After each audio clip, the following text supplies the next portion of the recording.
Well, hello everybody, welcome to my channel. It's Scarlet Pete and Self-Sufficiency. You join me here while I'm making some paneer cheese. So I'll just do it in sort of stops and starts for you rather than watching the whole process. So the first thing of making the paneer cheese is to get the milk up to boiling point. And that's what I'm doing now. We're now at 95-ish.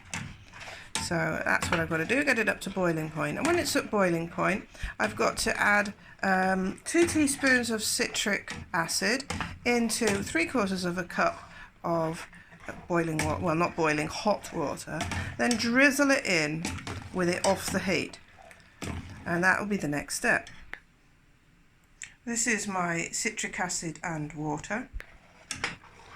And we're getting there, and it's really important to keep stirring it because you don't want the milk to stick at the bottom. And the cow gave us this milk last night, so it's been in the fridge overnight. It was raw milk, but by boiling it we've lost all the goodness now of the raw bacteria that would be living in the raw milk. Right, we're just about there now, just about at boiling point. Well, as you can see, it's steaming up rather a bit. So what I'm going to do is gently drizzle in.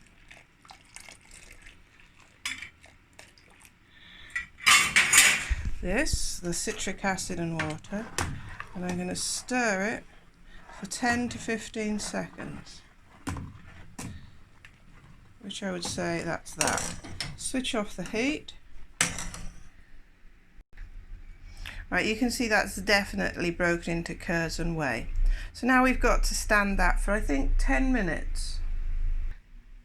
So in the meantime, I'm just setting up the things I need. So as you can see, I needed to use measuring cups, and I've used a jam pot. There's my jam pot, a soup ladle and a thermometer. So I've got a drip tray there. I put a rack on top to hold it out of the whey, the curds and whey. So the whey is going to drip through, the curds are going to collect in here. This is going to be what I'm going to put my cheese in. Then I have a muslin cloth that I put into there. So in the first place, the curds are going to go into here, the whey is going to drip into here, and this will be the cheese. After the cheese has sat in that for 2 hours, then it's going to go into my press. This is my homemade press. That's not dirt, it's stained, can't get it off. Which is just 2 chopping boards. These don't come in contact with the cheese. The cheese goes between and a presser goes in between for the weight to push down on. I'll show you that as it's being used. So what I'm going to do now is push away the curds to leave the whey here, and I'm going to soup ladle out the whey to retain to get some ricotta from afterwards. So there's the whey, and there's my curds. And now what I'm going to do is just rinse the curds off with some lukewarm water before putting them to settle. So that's the water in it, and that's to rinse, and now I'm going to strain it straight off. So that's now rinsed, and it's going to go into my mould, like that. Now I like mine a little bit salty, so I've added some salt, and I'm just going to mix it before I wrap it up. Now then, I realised my stainless steel mould is a bit too wide. I'm going to end up with a very thin cheese, so I'm going to use this plastic one. I don't like plastics, I've got to replace these, but that's what I'm going to have to use today. So now it's in that plastic mould. I'm going to just wrap it up and leave it drip for a couple of hours. So now I've put the follower on top. The cheese is in the mould and the cloth there, and it's going to drip through there. So now you can see it's in the cheese press, the follower's there, I've got something underneath so that the curds stay in the cheese mould and the whey drips out and it won't be sitting in the whey. That will now stay like that for a couple of hours dripping, and then afterwards we'll have the cheese to get out of the mould.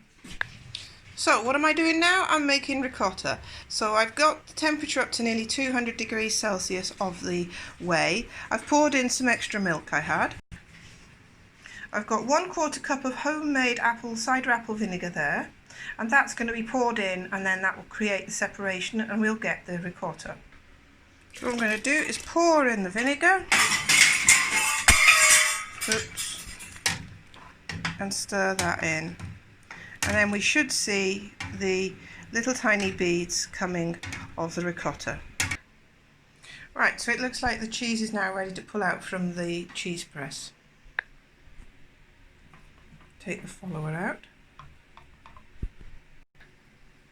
Take off the cloth. Take off the cheese.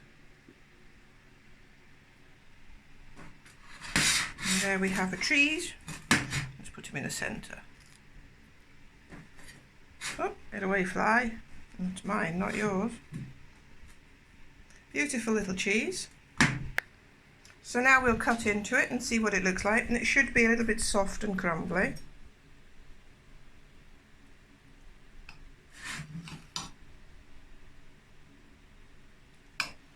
It feels nice. Get off, flies. Flies are terrible this year.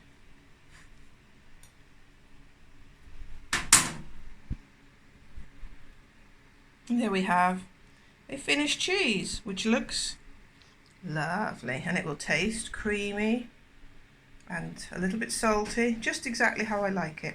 So I hope you enjoyed that and it was helpful. I'm going to go get my ricotta sorted out now. Thanks so much for watching. Please like, share and subscribe, and comment. Tell me what you think. What do you do differently? Thanks ever so much. Bye everybody. Take care.